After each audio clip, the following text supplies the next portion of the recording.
기도하고 말씀같이 생각하십니다. 주님, 우리의 기도와 찬양을 받으시고 부족한 종에게 말씀을 조금 해석하며 증거할 힘을 주셔서 하나님의 영광과 또 주를 사모하며 원근각처에서 이곳에 모인 사랑하는 심령들의 유익을 위하게 하시고 하나님의 뜻을 이루는 일이 되게 하여 주옵소서.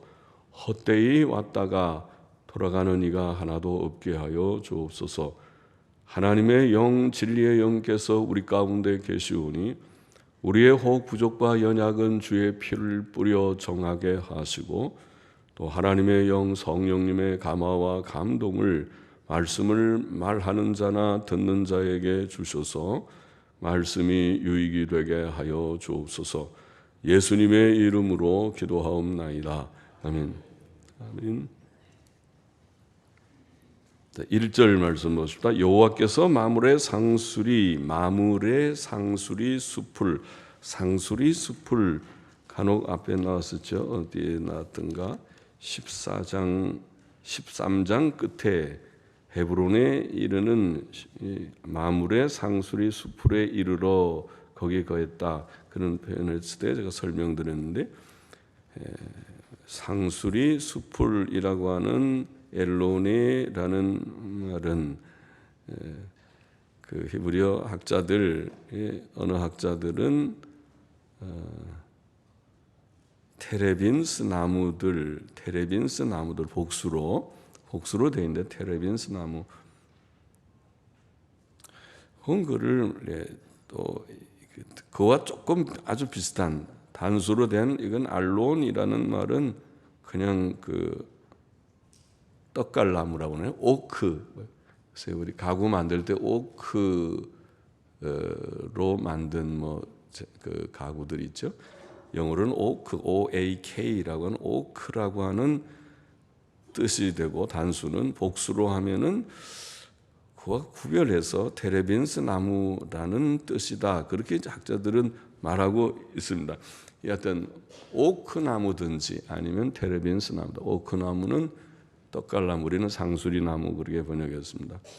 복수로 되어 있으니까 한 그루가 아니라 여러 그루 혹은 숲을 이루었는지도 모르겠습니다. 상수리 숲을, 테레빈스 나무들 혹은 오크, 떡갈나무, 영어 사전에 보면 오크를 떡갈나무라고 아마 번역했죠. 그런 나무들 근처에서 아브라함에게 나타나시니라. 오정주음에 그가 장막문에 앉았다가 여호와께서 나타나셨습니다. 역사상 하나님의 나타나심은 자주 있는 일이 아니고 매우 드문 일입니다.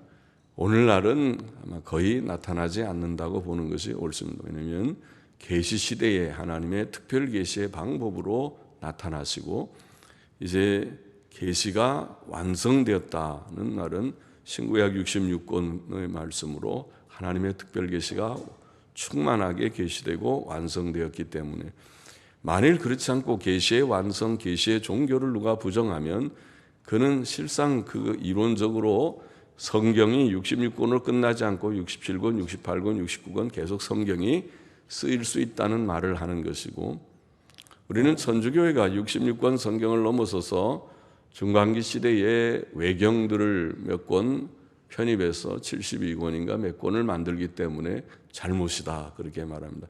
천주교는 외경뿐 아니라 교회의 회의나 교황의 권위를 하나님처럼 높여놔서 교황 무엇을도 말하고 교회가 선포한 모든 교황들의 선언들을 가지고 교리화했기 때문에 잘못된 마리아에 대한 교리, 마리아는 죄 없이 출생했다든가 평생 죄가 없었다든가 또 승천했다든가 그런 거짓말들, 모든 잘못된 이단 교리들을 가르치는 교회가 되어버렸습니다마는 그러나 우리는 성경 66권의 말씀의 충족성, 종결성을 믿고 말씀이 66권 안에 있다.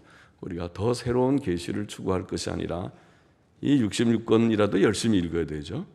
이것도 읽지 않으면서 자꾸 이상하게 쓰러지려고 하고 이상한 환상 이상한 걸 자꾸 보려고 하지 말고 성경을 똑똑한 정신을 가지고 기도하면서 주님 내 눈을 열어 하나님의 말씀을 이해하게 하여 주옵소서 하면서 성경을 읽어야지 된다.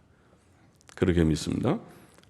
자, 오늘날은 하나님께서 나타나시는 일이 가능은 하지만은 그러나 실제로 그렇게 나타날 일이 없다고 생각하는 것은 계시가, 하나님의 특별 계시가 충족하게 완성되었고 또 종결되었다. 이제는 더 이상 계시가 추가될 것이 없는 것이 하나님의 뜻이라고.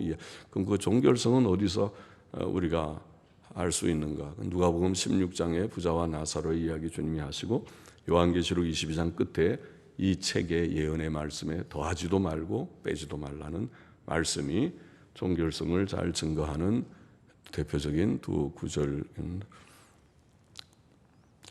창세기 17장은 아브라함이 99세 때에 그가 나타났음을 증거했었고, 이제 여기에 이어서 18장도 하나님께서 나타나신 사건을 기록하고 있습니다. 하나님께서는 살아계신 인격적 존재이시기 때문에, 인격이라는 말은 사람에게 쓰는 말이긴 하지만은, 그러나 하나님을 우리가 인격적이라고 감히 표현하는 것은 사람과 같이 생각하고 감정을 갖고 뭘 결단해서 의지적으로 행하고 지정의라고 하는 기능 때문에 그런 것이죠.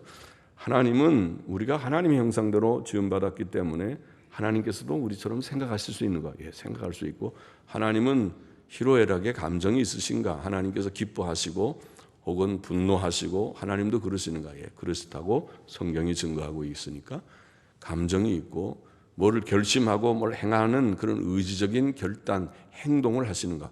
물론 하시죠. 그런 의미에서 인격적이십니다. 하나님은 죽은 목석과 같은 존재가 아니고 또는 비인격적인 바람이나 전파나 무슨 전기나 이런 정도가 아니고 힘, 에너지가 아니고 하나님께서는 인격적인 존재이시다. 지정의를 가진 존재이기 때문에 사람에게 나타나기를 원하시면 나타나실 수 있고 나타나셨습니다. 그래야 맞죠. 그렇지 않, 그런 하나님이 없다면 나타나지 않겠지만 그런 하나님이시라면 나타나는 것은 이상한 현상이 아니죠. 그는 마침내 사람으로 이 세상에 오셨고 그가 예수 그리스도이십니다. 요한복음 1장 14절 말씀이 육신이 되어 우리 가운데 거하시니 우리가 그의 영광을 보니 아버지의 독생자의 영광이요 은혜와 진리가 충만하더라. 성육신이라고 말하는 하나님이 사람으로 사람의 본질을 취하여서 땅 위에 오셨다. 놀라운 사건이죠. 그래서 예수님은 사람이 되신 하나님, 혹은 하나님이시면서 사람이신 독특한 존재이시다. 그렇게 성경은 증거하고 우리가 믿고 있는 바입니다. 하나님께서는 구체적인 시간과 공간 속에 나타나셨습니다.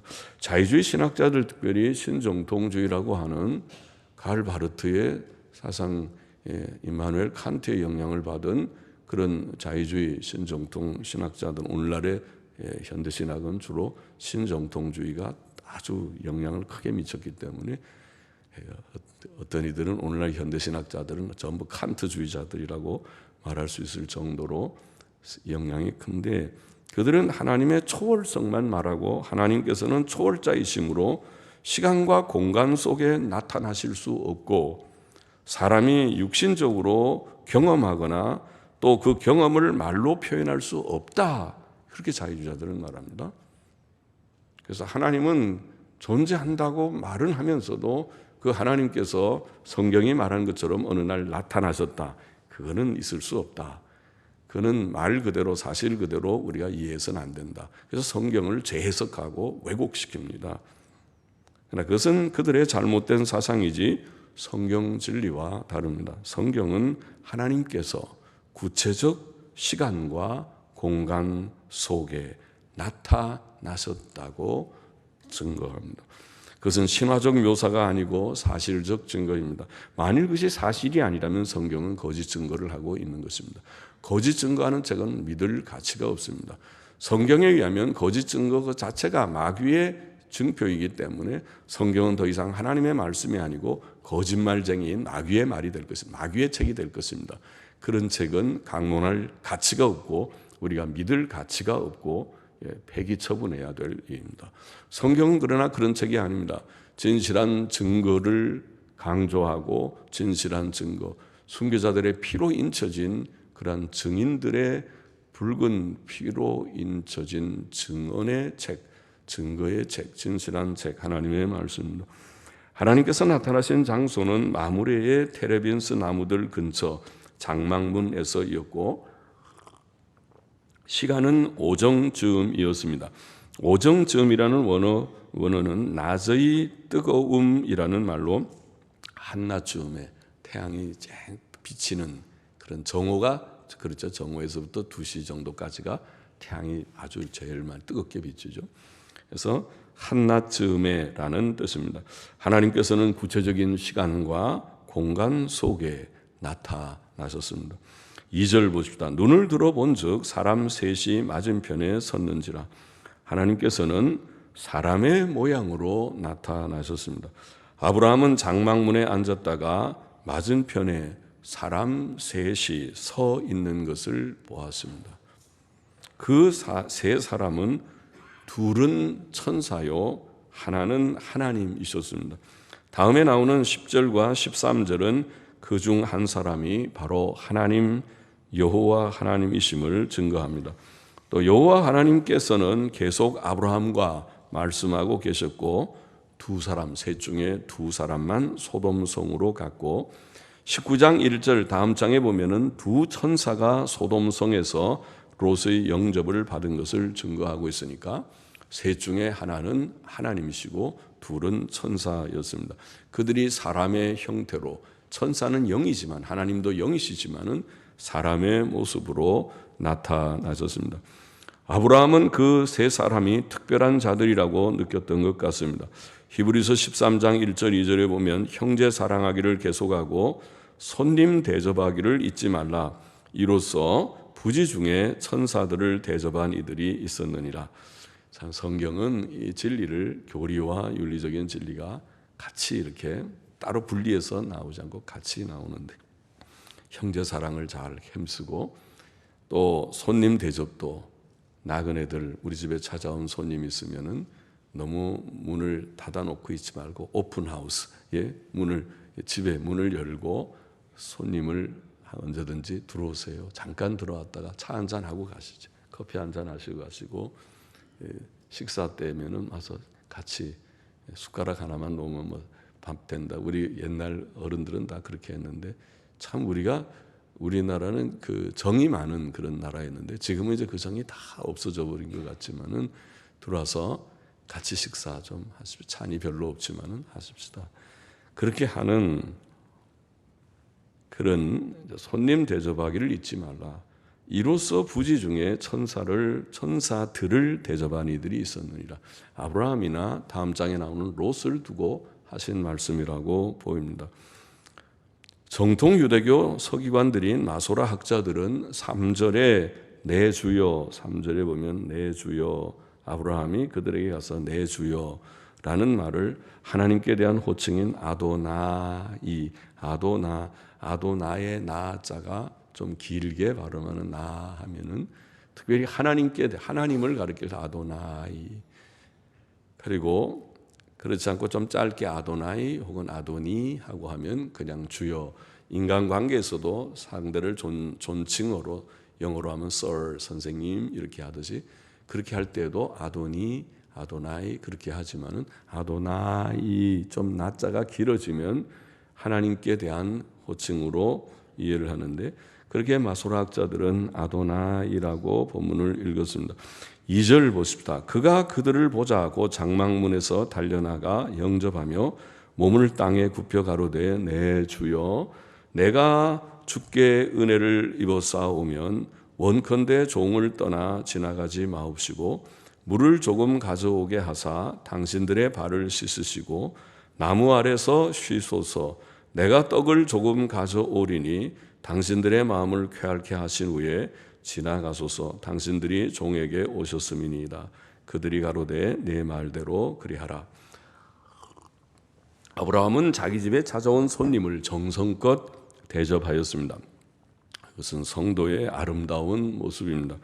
주께서는 그의 제자들 중 지극히 작은 자 하나가 줄일 때 먹을 것을 주고 목마를 때 마시게 하고 나그네 되었을 때 영접하고 벗었을 때 옷을 입히고 병들었을 때 돌아보고 옥에 갇혔을 때 찾아와서 본 것이 곧 주님 자신에게 한 것이라고 말씀하셨죠. 양과 염소의 비유, 마태복음 25장에 나오는 비유에서 그렇게 말씀하셨죠. 또 사도 바울은 성도들의 쓸 것을 공급하며 손 대접하기를 힘쓰라. 우리가 너무 이기적이게 살지 말고 성도들 가운데 어려운 성도들이 있으면은 그들의 필요를 좀 이렇게 공급을 하고, 또 손님 대접하는, 지금 말한 대로 자기 집에 찾아온 손님들을 문 안에 들어놓고 차라도 한 잔 마시고 가세요. 아이고 지금 식사 때인데, 식사 때 사실 찾아가면 안 되죠. 좀 요새는 실례가 되는 거지만은 그냥 부득이 찾아온 분이 있을 수 있으니까 식사 때인데 들어와서 식사하고 같이 우리 하십시오. 지금 밥 먹으려고 하던 참인데 숟가락 하나만 놓으면 되는데 잔은 별로 없습니다. 같이 와서 좀 들고 가시죠. 그렇게 하는 손 대접하기를 힘쓰라고 교훈했고, 감독의 자격 요건 중 하나로 나그네를 대접하는 것도 그 자격 속에 넣어져요. 그러니까 착한 마음을 가진 거죠. 나그네를 대접하는 정도로 사람이 너무 이기적이지 않고 남을 좀 생각하고 이웃을 생각하는 그런 정도의 인품이면 좋은 인품이라는 거죠. 그렇게 말을 하였습니다. 아브라함은 손님을 대접했습니다. 어떻게 손님을 대접했습니까? 오늘 본문에 자세히 나와 있는데 우선 그는 달려가서 그들을 영접하였다고 했습니다. 즐거운 마음으로 영접한 거죠. 또 그는 몸을 땅에 굽혔다고 했어요.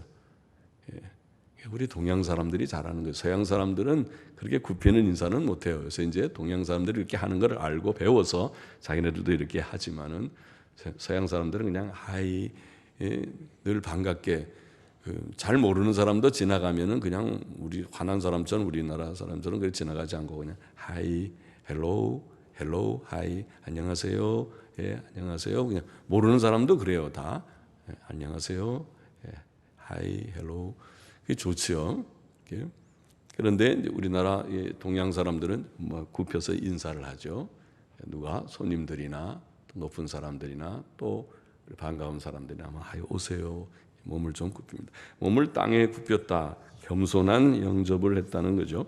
또 그는 그들에게 내 주여라고 말했고 자신을 종이라고 3절 5절에 표현했습니다. 그것은 손님을 높이고 자신을 낮추는 것을 나타냅니다. 예수께서는 너희 중에 섬기는 자가 큰 자라, 이런 교훈을 마태복음 20장에 주셨습니다.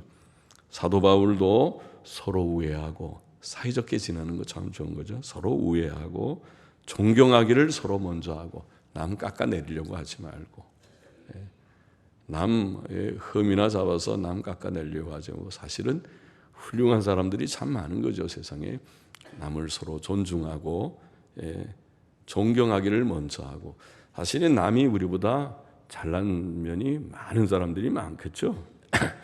그런데 보통 못난 사람들이 자기를 굉장하게 생각하고 남을 자꾸 깎아내리죠. 진짜 잘난 사람들은 그렇지 않죠. 남을 존중하고 남의 귀한 점을 인정하고 그렇게 하겠죠. 그렇게 하라. 서로 우애하고 존경하기를 서로 먼저 하고 피차 복종하고, 이런 표현했습니다. 서로 복종하라. 나한테 복종해. 내가 또 높은데, 내가 이런 직분을 가지고 당신 직분도 없잖아. 나한테 복종해. 왜 먼저 나한테 인사 안 했어? 이러는 이상한 사람들이 있는데 그거는 별로 좋은 태도가 아니죠. 주님의 가르침을 다시 한번 배워야 될 사람이겠죠. 먼저 피차 복종하라. 먼저 우리가 상대에 대해서 잘 해주면 됩니다. 먼저 잘하고 피차 복종하고 자기보다 남을 낮게 여기라. 더 낮게. 남은 더 나보다 낫다고, 그렇게 그런 나은 사람이라고 그렇게 여기라는 말이죠. 또 아브라함은 그들에게 자신을 떠나 지나가지 말 것을 간청하며 그들에게 발 씻을 물을 드리고 떡을 제공하겠다고 말합니다. 그의 대접은 매우 자발적인, 자원적인 것입니다.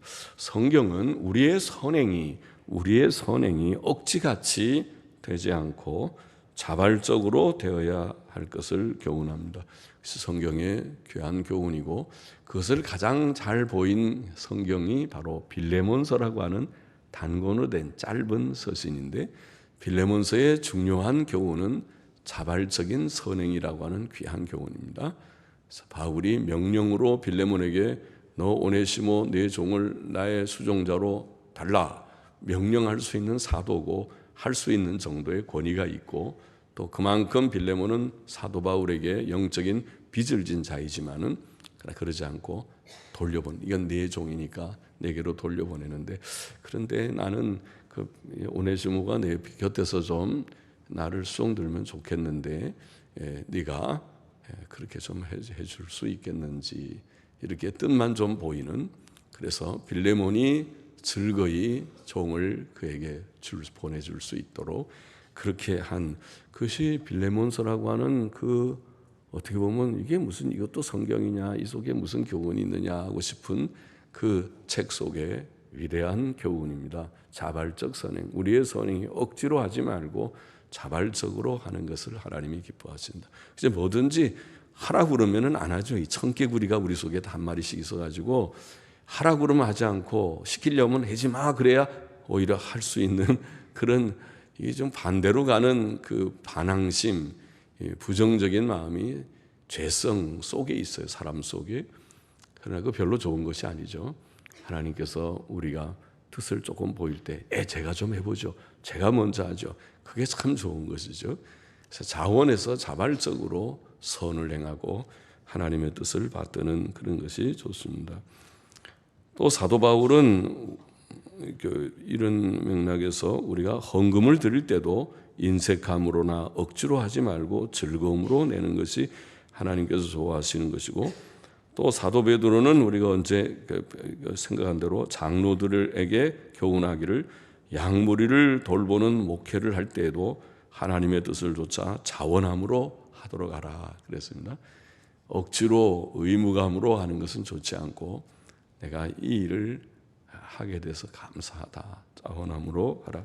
6절 좀 보십시다. 아브라함이 급히 장막에 들어가 사라에게 이르되 속히 고운 가루 세 스아를 가져다가 반죽하여 떡을 만들라 하고 아브라함이 또 짐승떼에 달려가서 기름지고 좋은 송아지를 취하여 하인에게 주니 그가 급히 요리한지라. 아브라함이 버터와 우유와 하인이 요리한 송아지를 가져다가 그들의 앞에 진설하고 나무 아래 모셔섬에 그들이 먹으니라. 가루 세 스아는 한 스아가 7.3리터 그러니까 세 스아면 22리터 정도 되는 양이고 세 사람 먹기에 충분할 것입니다. 기름지고 좋은 송아지라는 기름지다는 원어는 부드럽다, 연하다라는 그런 뜻인데 맛있는 고기 너무 오래돼 가지고 질긴 그런 고기가 아니라 아주 맛이 있는 저 송아지를 잡으면 맛이 있겠다는 그 좋은 송아지를 잡은 거죠. 그러기 위해서 요약하면은 아브라함은 손님을 대접하되 즐거이 겸손히 간절히 자원적으로 정성스럽게 대접을 했습니다. 9절 보십시다. 그들이 아브라함에게 이르되 내 아내 사라가 어디 있느냐 대답하되 장막에 있나이다. 좋은 아내는 좋은 주부라는 것이 성경의 가르침입니다. 시편 128편 3절에 내 집 내실에 있는 내 아내, 내실 아내가 내실에 있는 것이 좋습니다. 너무 아내가 밖으로 나돌아다니는 것은 그것은 좋은 아내의 모습이 되지 못할 것입니다. 디도서 2장 4절 5절도 젊은 여자들이 그 남편과 자녀를 사랑하며 집안일을 하며 어떤 때 보면 젊은 여자가 집안일 해야 됩니까? 그렇게 저한테 물어보는 자매가 있었어요. 미국에 있을 때. 그래서 그 있다고 디도서 2장과 또 잠언 31장 말씀이 있잖아요 하고 제가 대답해 준 적이 있는데 집안일을 하며 여자들이 집안일을 해야 됩니까?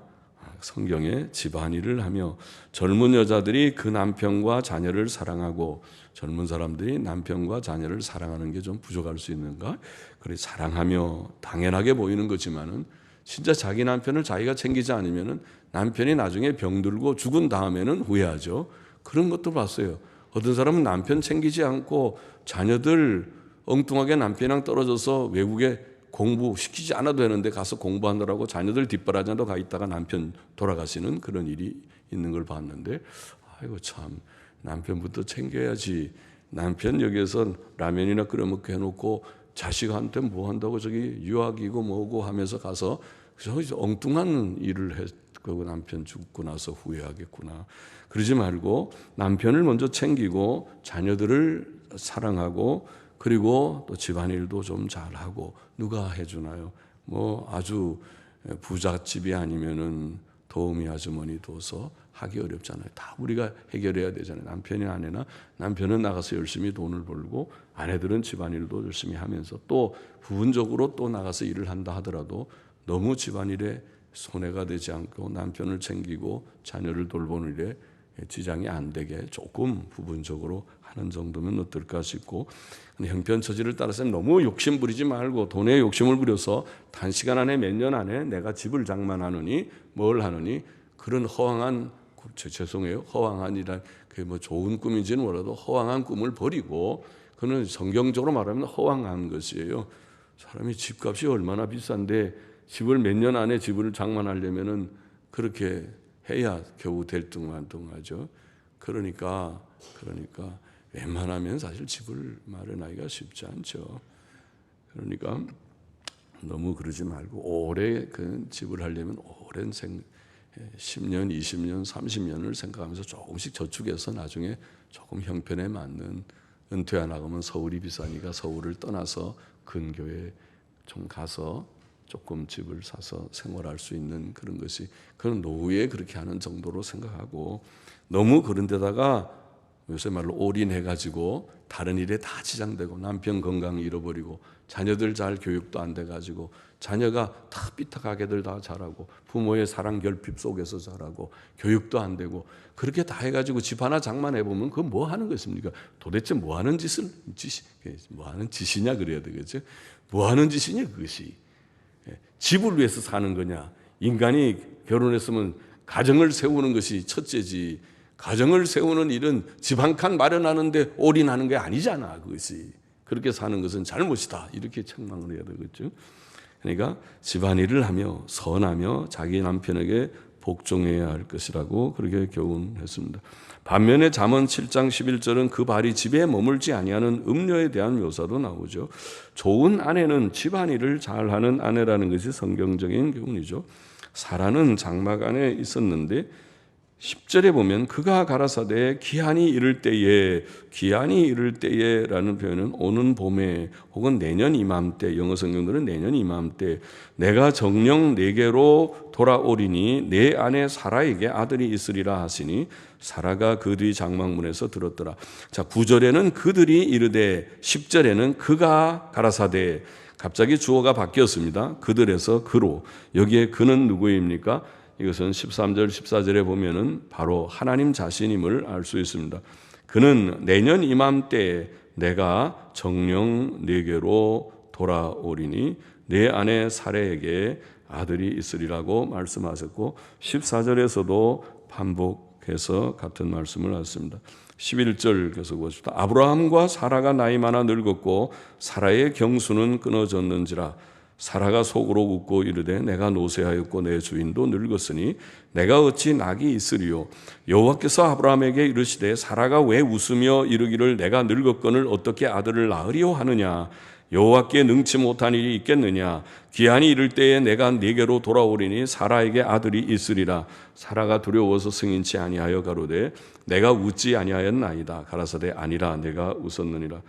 아브라함과 사라는 나이가 많아 늙었고 사라는 경수가 끊어졌다. 사라가 경수가 끊어졌다는 이 표현은 원문에 보면 사라에게는 여인들에게 있는 것과 같은 것이 멈추었더라 이런 표현인데 좀 번역하기 어려운 표현이죠. 여인들에게 있는 것과 같은 것이 멈추었더라. 이것은 여성의 월경이 멈추었음을 가리킨다고 봅니다. 그래서 우리는 경수가 끊어졌다 잘 번역을 했습니다. 사라는 하나님의 말씀을 듣고 웃으며 그와 그의 남편이 늙었으니 무슨 낙이 있겠는가라고 속으로 말했습니다. 하나님께서는 아브라함에게 사라가 웃으며 부정적인 말함을 지적하시며 그의 약속을 반복했습니다. 오는 봄에 혹은 내년 이맘때에 내가 내게로 돌아오리니 사라에게 아들이 있으리라. 또 하나님께서는 여호와께 능치 못한 일이 있겠느냐라고 말씀하셨습니다. 천지 만물을 창조하신 하나님께서는 능치 못한 일이 없으신 하나님이시죠. 그래서 전능하신 하나님, 엘샤다이 하나님, 그는 없는 것을 있게 하시고 죽은 자를 다시 살리시는 하나님, 신명기 32장 39절, 로마서 4장 17절의 표현이죠. 없는 것을 있는 것 같이 부르시는 하나님, 죽은 자를 살리시는 하나님. 16절 또 싶다. 그 사람들이 거기서 일어나서 소돔으로 향하고 아브라함은 그들을 전송하러 함께 나가니라. 여호와께서 가라사대 나의 하려는 것을 아브라함에게 숨기겠느냐. 아브라함은 강대한 나라가 되고 천하 만민은 그를 인하여 복을 받게 될 것이 아니냐. 내가 그로 그 자식과 권속에게 명하여 여호와의 도를 지켜 의와 공도를 행하게 하려고 그를 택하였나니 이는 나 여호와가 아브라함에게 대하여 말한 일을 이루려 함이니라. 자, 그 사람들이 소돔 성으로 가고 두 사람, 셋 중에 둘이 이제 아브라함이 그들을 전송하러 나가고 하나님께서는 몇 가지를 더 말씀하셨다. 누구에게 어떻게 했는지는 몰라도 본문이 그렇게 돼 있고 그 몇 가지 하나님이 말씀하신 내용이 무엇인지 기록되어 있습니다. 첫째는 내가 아브라함을 택하였다는 말씀을 하셨습니다. 택하였다는 원어는 알았다는 말인데 하나님께서 아브라함을 호의적으로 안다. 선택에 대한 의미로 사용되는 표현이죠. 둘째로 하나님께서는 아브라함의 자손들이 의를 행하기를 원하신다고 말씀하십니다. 하나님의 주 관심은 사람이 죄를 버리고 의를 행하는 것입니다. 아브라함이 아브라함의 자손들에게 이렇게 명령하고 가르치기를 하나님께서 원하셨습니다. 부모는 자기 자신도 가르쳐야 되지만은 부모가 먼저 바로 실천해야 되죠. 또 자녀들에게 바로 이 말씀, 의의 말씀, 의롭게 뭐가 의입니까? 계명대로 사는 것이 의입니다. 계명을 어기는 것이 그것이 죄니까 하나님을 경외하라. 부모 공경하고 남 죽이지 말고 간음하지 말고 도적질하지 말고 거짓말하지 말고 탐내지 말고 바르게 잘 살아라. 가르쳐야 되는 것입니다.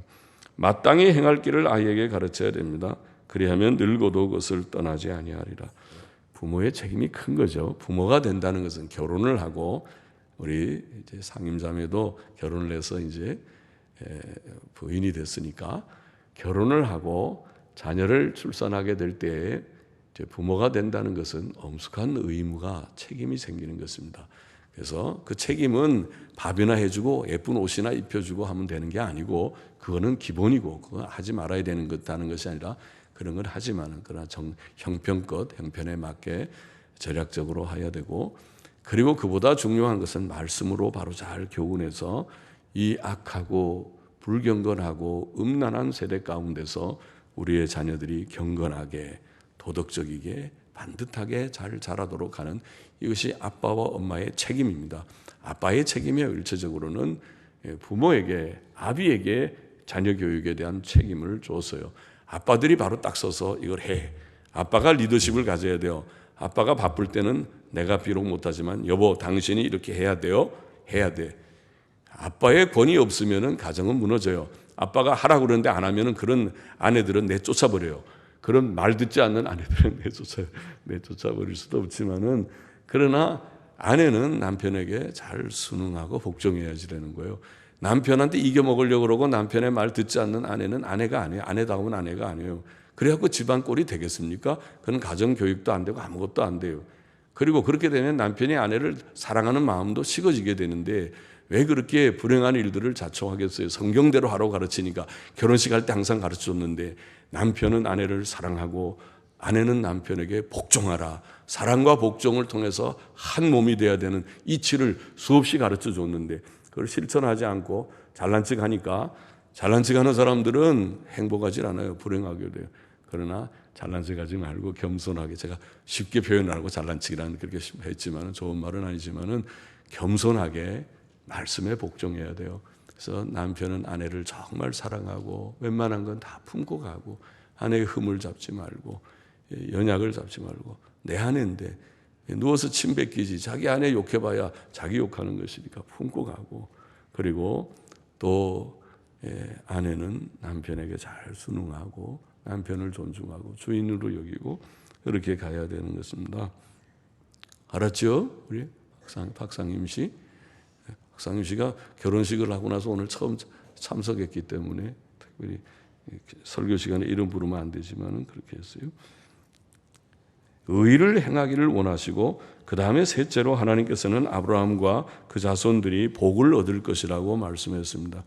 그 복은 바로 예수 그리스도, 아브라함의 자손인 예수 그리스도로 말미암아 얻는 구원의 복을 가르쳤습니다.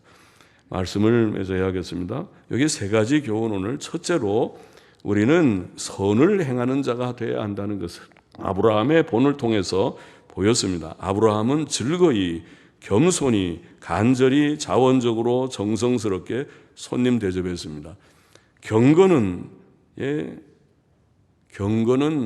선행으로 표현되는 것입니다.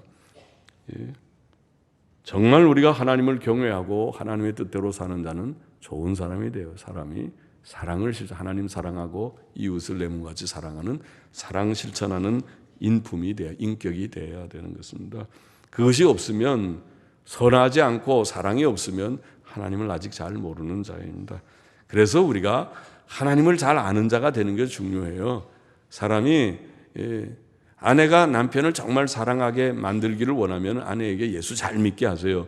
남편이 아내를 정말 사랑하는 남편이 되게 하기를 원하면 남편에게 예수 잘 믿게 하세요.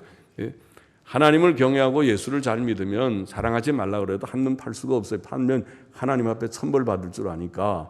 그러니까 나보고 날 사랑해 주세요 할 필요가 없어요. 하나님 잘 믿으세요. 하나님을 경외하세요. 성경책 읽으세요. 성경 갖다 놓고 열심히 조금씩 읽으세요. 그리고 예배당에 같이 갑시다. 그 말만 하면 돼요. 그래서 바로 하나님을 믿으면 하지 말라고 그래도 남편 존중해야 될 줄 알고 아내를 사랑해야 될 줄 아는 것이에요. 성경이 가르치는데 성경을 거꾸로 읽는 사람은 몰라도 바로 읽는 사람이라면 그렇게 되는 것입니다.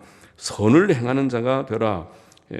그래서 집에 찾아온 손님도 잘 대접하는 그것이 좋은 하나의 본이 되고, 그렇게 대접하다가 그는 천사들을 대접하고 하나님을 대접했습니다.